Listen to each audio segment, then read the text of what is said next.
Hello दोस्तों, welcome back to curious Sharif for the daily dose of Indian football. तो सबसे पहले बात करते हैं इंडियन फुटबॉल के one of the biggest problem कि जिसके चलते इंडियन फुटबॉल का जो ग्रोथ एंड डेवलपमेंट है वो काफ़ी ज़्यादा अफेक्ट हो रहा है। जगह इसमें बात कर रहा हूँ एज फ्रॉड के बारे में। एंड रिसेंटली जिस तरह की चीज़ें निकल के आई है उसके बाद तो और भी ज़्यादा कंसर्न बढ़ जाता है, क्योंकि हमारी जो फेडरेशन है AIFF वो अब यहाँ पे कहीं ना कहीं खुला एज फ्रॉड को सपोर्ट करती हुई दिख रही है। हम सबको पता है कि 2-3 वीक पहले खेलनाउ ने रिपोर्ट किया था कि जो national football championship doctor BC Roy national football championship चल रही है उसमें ओडिशा की जो स्टेट टीम है उसमें 12 प्लेयर ऐसे खेल रहे थे कि जो कि ओवर एज पाए गए थे, और वो भी AIFF की जो अप्रैल 2024 में यूथ लीग हुई उसी में AIFF ने ही उन्हीं 12 प्लेयरों को एज फ्रॉड पाया था। एंड उसके चलते Odisha FC and sport Odisha को उन्होंने डिसक्वालीफाई किया था। लेकिन वही सेम प्लेयर 3 महीने के बाद आपकी जो ओडिशा की स्टेट टीम है उसको रिप्रेजेंट कर रहे हैं। एंड ये रिपोर्ट पब्लिश होने के बावजूद भी AIFF ने कोई एक्शन नहीं लिया। एंड उसके बाद वही 12 प्लेयरों ने सेमीफाइनल खेला ओडिशा के लिए, फाइनल खेला, फाइनल में नॉट आउट वो हार गए। तो दैट्स शोज कि भाई AIFF का भी कहीं ना कहीं वहाँ पे साइलेंट सपोर्ट है। एंड इसके चलते मिजोरम FA ने भी उस टाइम पे जब ये रिपोर्ट पब्लिश हुई खेलनाउ की ओर से, तब मिजोरम FA के जो जनरल सेक्रेटरी है उन्होंने AIFF के president, acting general secretary, competition committee के हेड एंड उन सबको लेटर लिखा था एंड उनको बताया था कि इसके अगेंस्ट एक्शन लेना चाहिए। लेकिन AIFF बिल्कुल साइलेंट रहा। क्यों साइलेंट रहा? क्योंकि ओडिशा से फिर आपको स्पॉन्सरशिप नहीं मिलेगी, तो आपका जो बेनिफिट सेटिस्फाई हो रहा है तो इंडियन फुटबॉल का डेवलपमेंट के अगर सबसे बड़ा इश्यू भी है और उसको अगर अफेक्ट हो रहा है तब भी कोई दिक्कत नहीं, आप चलने दो सारी चीज़ें। So that's the most disappointing part कि हमारी जो फेडरेशन है वो भी कहीं ना कहीं इस तरह से ऑपरेट हो रही है कि जहाँ पे इंडियन फुटबॉल के जो कोर इश्यू है उसके डेवलपमेंट में भी अगर कोई हर्डल बन रहा है तो उसके सामने वो एक्शन नहीं ले पा रहे हैं due to their you can say कि अपने बेनिफिट को फुलफिल करने के लिए। एंड मिजोरम FA ने जो ईटानगर में AGM हुई थी उसमें भी इस इश्यू को उठाया था। एंड उस टाइम पे AIFF ने बोला था कि नहीं, हम उसके सामने कोई स्ट्रॉन्ग एक्शन लेंगे, लेकिन उस टाइम पे भी कुछ नहीं किया गया है।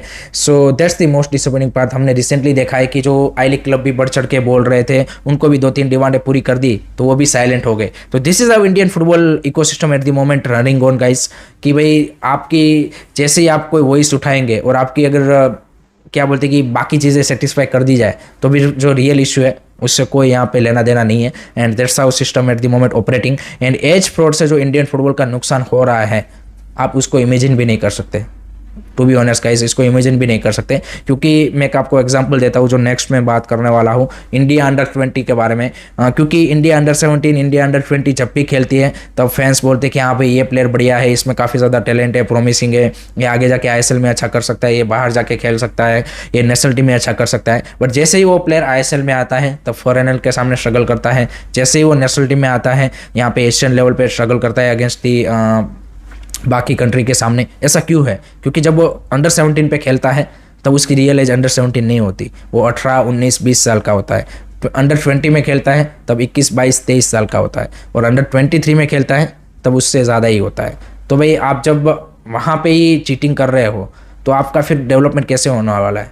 एंड इसका परफेक्ट एग्जांपल है इंडिया अंडर-17 टीम जब last to last year Spain and Germany गई थी against Real Madrid and Atletico Madrid जैसे क्लबों की एकेडमी टीम के सामने वो खेले एंड उनको हरा भी दिया।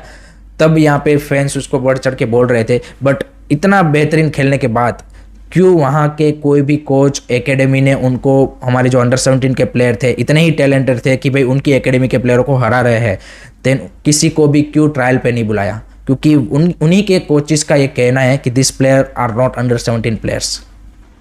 सो that's the reality. And AIFF, clubs, academy, state FAs इन सबको साथ में मिलके इसको यहाँ पे इस एज फ्रॉड के प्रॉब्लम को यहाँ पे टैकल करना चाहिए। जो भी इस 6-7 ऑर्गेनाइजेशन साथ में मिलके इसके अगेंस्ट कैंपेन चल रहे हैं उसको भाई सपोर्ट करना चाहिए।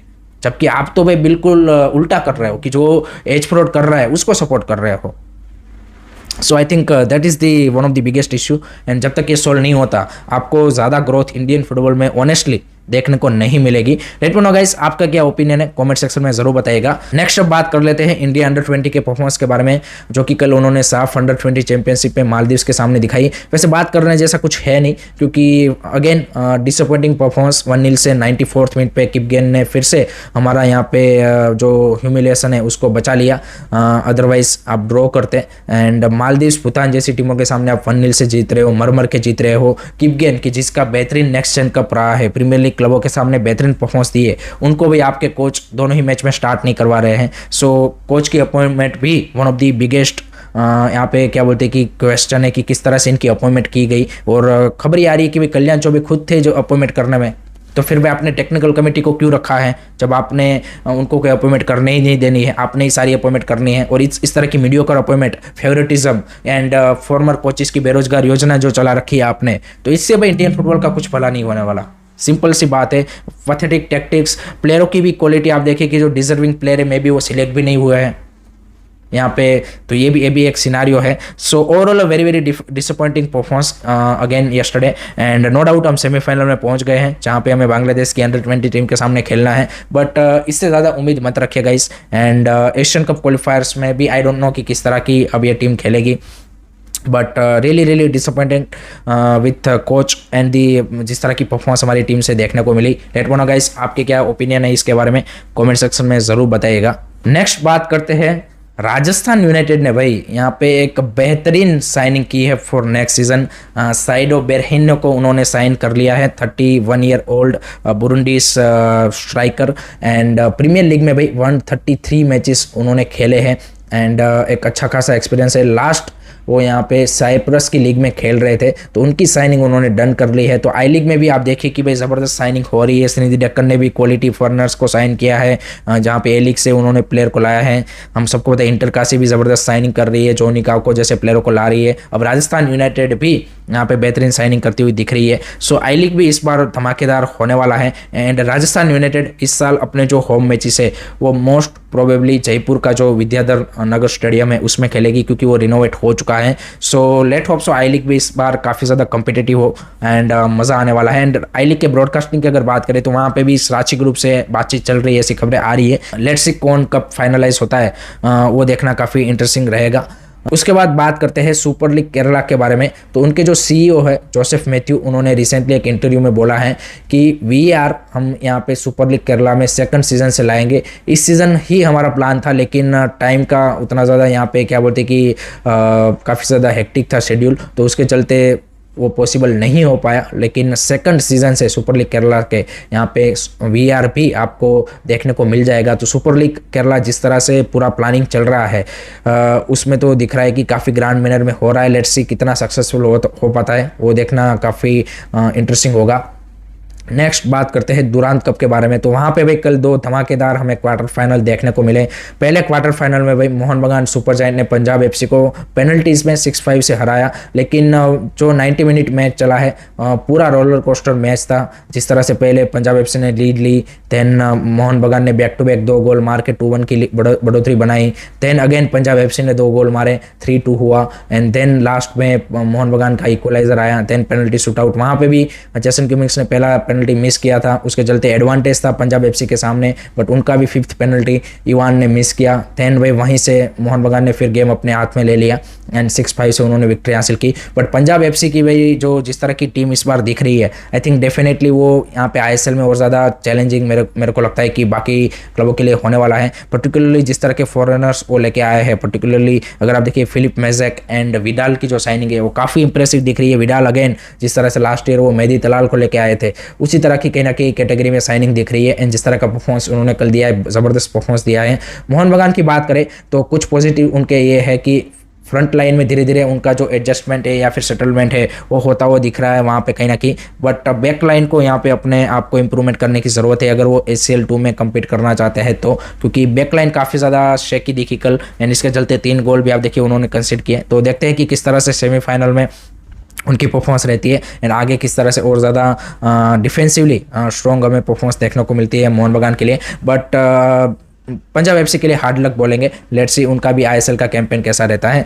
दूसरे क्वार्टर फाइनल में भाई जो केरला ब्लास्टर है उनके फैंस के लिए भाई आई थिंक उनके जो हार्ट है वो ब्रेक हुए हैं, क्योंकि 94th यानी कि लास्ट मिनट में यहाँ पे होर्हे परेरा डियास के वो ब्यूटीफुल वॉली से भाई जो उनका सपना था सेमीफाइनल में जाने का वो यहाँ पे चकनाचूर हो गया है केरला ब्लास्टर का। एंड बीएफसी ने लास्ट मिनट में विनर मार के यहाँ पे सेमीफाइनल में अपनी एंट्री बना ली है। And now they will play against Mohan बगान सुपर जायंट। तो इंटरेस्टिंग आपका जो सेमीफाइनल है वो वहाँ पे सेटअप हो चुका है। एंड दूसरा आपका सेमीफाइनल है North East United versus Shillong Lajong FC के बीच में। तो दो इंटरेस्टिंग सेमीफाइनल हमें दुरान कप में भी देखने को मिलेंगे। नेक्स्ट अब बात करते हैं बांदोदकर ट्रॉफी के बारे में, जिसका आज से आगाज होने जा रहा है। पहला मैच है FC Goa versus Sporting Club de Goa के बीच में, जो कि 4 बजे शाम को खेला जाएगा।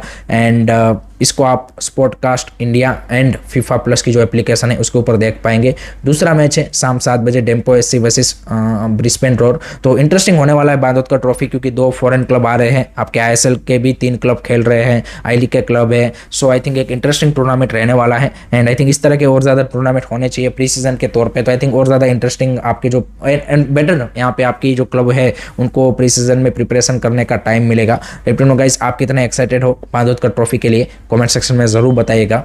लास्ट में बात कर लेते हैं ओडिशा एफसी की जो वुमेन्स टीम है वो कल से अपना जो एएफसी वुमेन्स चैंपियंस लीग है उसका कैंपेन स्टार्ट करने जा रही है, जहां पे वो पहले प्लेऑफ खेलने वाली है ऑब्वियसली। एंड उसके लिए स्क्वाड की भी अनाउंसमेंट उन्होंने कर दी है, जहां पे रिसेंटली उन्होंने 2 फॉरेनर को साइन किया है।